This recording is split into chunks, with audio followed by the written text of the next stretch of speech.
이제 광고도 하고 랜딩 페이지도 만들고 광고도 했어요. 근데 이제 무엇이 효과적일까 이거를 지금 아까 해서 온라인 경쟁에 대한 이야기를 말씀을 드렸잖아요. 그래서 데이터를 분석할 필요가 있다라는 생각이 들어서 약간 GA, 구글 애널리틱스, 줄여서 GA라고 하는데 구글 애널리틱스 중심으로 소개를 조금 해드리도록 하겠습니다.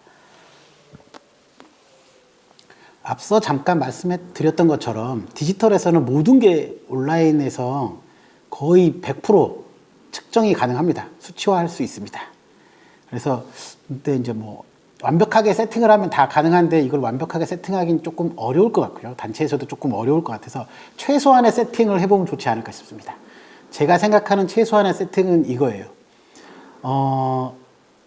URL 빌더, 슈퍼 URL 빌더입니다. 이게 뭐냐면 이거는 그렇게 어렵진 않아요. 보통은 단체에서 뭔가를 후원 요청할 때 링크를 보낼 때 일반 링크를 그냥 쓰거든요. 그게 아니라 UTM 태그가 있는, UTM이 조금 어려우시면 어쨌든 그거는 뭐 크게 몰라도 되는데 UTM 태그를 쓰면 아까 했던 것처럼 어느 매체에서 이게 들어왔는지 어떤 컨텐츠에서 들어왔는지 이런 걸 다 파악이 가능해요. 그래서 요 UTM 태그를 꼭 요거는 쓰시면 좋겠다. UTM 태그를 쓰면 좋겠다라는 거를 말씀은 드리고 싶고요. UTM 태그를 어떻게 쓰는지는 조금 찾아보시면 될 것 같아요. 예를 들어 뭐 누구나 데이터라고 아까 그 캠페이너스를 같이 하고 있는 누구나 데이터에 들어가시면 UTM 태그를 어떻게 쓰는지 슈퍼 URL 빌드를 어떻게 쓰는지 찾아보실 수 있습니다. 거기에 들어가시면 좋을 것 같고요. 그렇게 어렵진 않습니다. 그래서 요거를 써서 UTM 태그를 써는 거는 꼭 했으면 좋겠다라는 생각이 듭니다.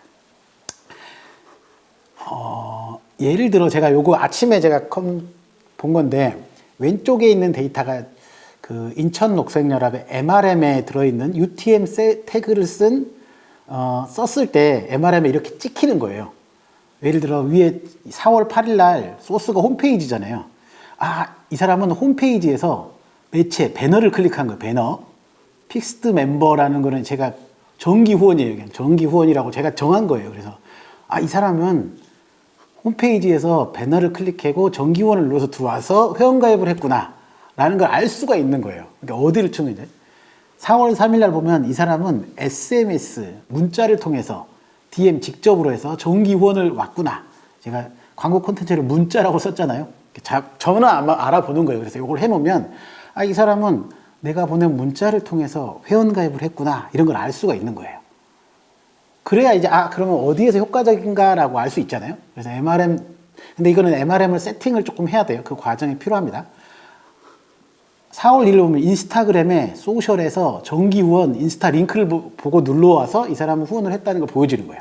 이런 것처럼 UTM 태그를 활용하시면 이 사람이 어디에서 뭘 보고 들어와서 후원을 했는지 어디에서 뭘 보고 들어와 참여했는지를 다 알 수가 있다라는 거를 말씀을 드립니다. 네, 되게 중요해요. 그래서 오른쪽 GA라고 써 있는 거는 GA 화면에 나온 거거든요. 예를 들어 GA도 어려운 게 있는데 어려운 거 말고 예를 들어서 이런 게 가능하다는 거예요. 다 완벽하게 보실 수는 없지만 GA 중에서 정기 후원 요청을 들어오신 분들을 제가 캡처를 아침에 해온 거예요. 지금 후원 종류를 MRM에 들어와서 후원 배너를 누르고 어디에서 들어왔든 간에 정기 후원을 들어오신 분들이에요. 그래서 후원을 뭘 할까 들어왔다가 68명이 들어왔다가 50명이 떨어져 나간 거예요. 그래서 18명만 후원자 정보를 막 입력하고 있다가 입력하는 단계에서 또 떨어져 나간 거죠. 그래서 후원금 납입 방법에서까지 왔는데 거기서 또 3명이 떨어져 나가서 결론적으로 보면 이때는 이 기간 내에는 3명만 회원가입을 한 거예요.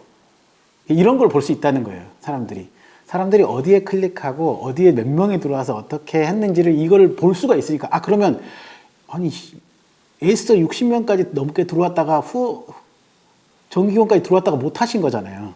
그럼 이걸 어떻게 해야 되지? 이런 고민이 드는 거예요. 이제 고민을 해야죠. 그때부터는. 네. 이런 거를 볼 수 있다는 거예요. 네. 이런 걸 볼 수 있으니까 꼭 GA를 세팅을 하고 최소한은 보면 좋겠다라는 생각. 디지털에서 혹시 뭔가를 온라인 캠페인을 기획할 때는 꼭 이 정도를 하면 좋겠다 싶습니다. 이제 거의 마지막인데요. 이렇게 해서 아까도 이야기했던 것처럼 GA를 보는 이유는 어떤 게 더 효과적인지를 보기 위해서예요. 그러면 이제 그게 더 어떤 컨텐츠가 혹은 어떤 게 더 효과적인가를 보면서 그럼 당연히 수정 보완을 해야죠. 수정 보완을 하고 그게 또 수정 보완을 하는데 또 반응이 안 좋을 수 있어요. 그러면 또 보완을 해야죠, 계속. 계속 이런 과정을 거쳐서 조금 더 완성도 높은 과정의 온라인 캠페인 기획이 되지 않을까 싶습니다. 마지막 단계고요. 이제 그렇게 해서 어떻든 뭔가 잠재 후원자를 만들든 서명을 많이 받든 회원을 많이 하든 뭐 이런 걸 했을 거란 말이에요. 참여와 성장 프로그램이 꼭 있어야 된다라고 말씀을 드리고 싶고요. 이거는 왜냐하면 온라인에서 이게 지금 온라인 소비자 구매 행동 모델 이런 표현을 쓰거든요. 그래서 최근에 이제 온라인에서는 이렇게 이제 하는 거예요. 그냥 하는 게 아니라 이게 옛날에는 그냥 보면 바로 들어와서 구매를 했다 그러면 이렇게 정기원을 했거나 뭐 이렇겠다면 지금은 이게 뭐지? 이라고 딱 봤다가 이거 뭐 되게 사육권 문제가 녹색연합 사육권 문제를 하네? 관심이 있네? 라고 해요. 그러면 어떻게 하냐면 바로 네이버를 검색을 합니다. 사육권, 녹색연합 이렇게 검색을 해봐요. 그럼 녹색연합 홈페이지에 들어와 봅니다. 근데 녹색연합 홈페이지에 들어왔는데 아까 얘기했던 것처럼 뭐 사육권에 관련한 소식이 아무도 없어. 그러면 이 사육권 활동을 안 하네. 그럼 이제 그러면 사라지는 거예요. 그러다가 봤는데 그래도 그래 사육권 활동 되게 열심히 하고 있네. 그러면 이제 정기 후원을 누르는 거나 뭐 이렇게 뭐 일시후원을 누르거나 하겠죠. 그리고 나서 이게 그래도 돈만 내거나 이런 게 아니라 이 활동을 나도 많이 알려야겠다 그러면 주위에 이제 공유하거나 나 이거에 활동했으니까 같이 합시다 라고 추천하거나 이런 활동들이 이루어지는 거죠. 디지털에서는 요 단계가 이루어지는 겁니다. 그래서 이거를 조금 단계를 보면서 어떻게 하면 주목을 많이 시킬 건가, 어떻게 하면 흥미를 만들어낼 것인가, 어떻게 하면 검색을 했을 때 이게 만족스러운 것들이 잘 걸리게 할 것인가, 어떻게 하면 구매가 후원하기 편하게 할 것인가. 후원을 단순하고 편하게 하는 것도 되게 중요하거든요. 장바구니만 담아놓고 안 사는 사람들 있잖아요. 예를 들어서 온라인 쇼핑몰에. 근데 되게 편하게 하면 금방 또 할 수 있거든요. 그런 게 이제 요즘은 뭐 카카오페이로 정기후원 전화를 하게 한다든가, 뭐 예를 들어서 뭐 신용카드가 된다게 한다든가, 뭐 이런 게 이제 그런 구매 활동들을 편하게 하는 단계이겠죠. 그래서 그렇게 구매를 편하게 한다든가, 뭐 공유하고 쉽게 만든 정보라든가, 그리고 공유를 쉽게 만든다든가 이런 것까지 고려를 해보면 좋을 것 같습니다. 네. 그게 이거예요. 이야기했던 것처럼 아까 퍼널 마케팅이라고 한번 드렸잖아요. 어떻게 하게 인지하게 할 것인가, 관심 가게 할 것인가, 후원하게 할 것인가, 참여하게 할 것인가. 요거 각각의 프로세스들을 설계하는 게 되게 필요하다고 말씀을 드리는 거예요. 근데 이야기했던 것처럼 이걸 완벽하게 세팅할 필요 없고 이걸 다 할 필요도 없어요. 예를 들어서 목표가 우리는 인지를 많이 시킨 거면 인지 단계에서 해야 될 프로세스만 설계를 하시면 돼요. 근데 저희는 이제 이 전체를 설계를 하려고 노력했던 거고, 근데 지금은 뭐 그게 아니면 특정 단계에만 설계를 하거나 노력을 해도 크게 상관은 없습니다. 예를 들어서 정보를 전달하는 거. 그러니까 이게 지금 저희가 사육곰 뉴런레터라는 게 뭐냐면 2021년에 사육곰에 관심이 있었던 서명을 해주시거나 지지를 해줬던 분들이 있어요. 뭐 꽤 많죠. 뭐 한 2만 명 막 이런 분들이 있는데 당연히 그분들을 그냥 놓치면 안 되죠. 그분들에게 4월, 5월, 6월, 7월 거의 한 달에 한 번씩 어떤 활동들을 했는지 계속 보내주는 거예요. 뉴런레터라고 사육곰 뉴런레터라고 표현하면서 지금 이런 활동을 하고 있습니다. 이렇게 진행되고 있습니다. 안 되면 사육곰 담당 활동가가 편지를 써도 상관없습니다. 뭐 예를 들어서 저 이렇게 하고 있는데 요즘 이런 생각이 들어 이렇게 써도 상관없고, 그런 식으로 정보를 계속 꾸준히 제공하는 게 필요하고, 오른쪽 보면 사육곰 구출 활동 공유회라고, 전부 다 오지 않으시겠지만 온라인에서도 하고 오프라인에서도 하거든요. 이게 오프라인에서도 하는 게 되게 중요한데 이거를 투명하게 정보를 공유하고 참여하게 해주는 거야. 소통하고 있구나. 이게 그냥 뭐 내가 하고 있는 게 그냥 뭐 활동가가 알아서 할 때로 나는 그냥 서포트만 하는 게 아니라 나에게 충분히 이거 가치를 잘 전달받고 있구나, 가심비를 느끼게 해주고 있구나, 이런 거를 느끼게 해주는 활동을 하는 게 필요합니다.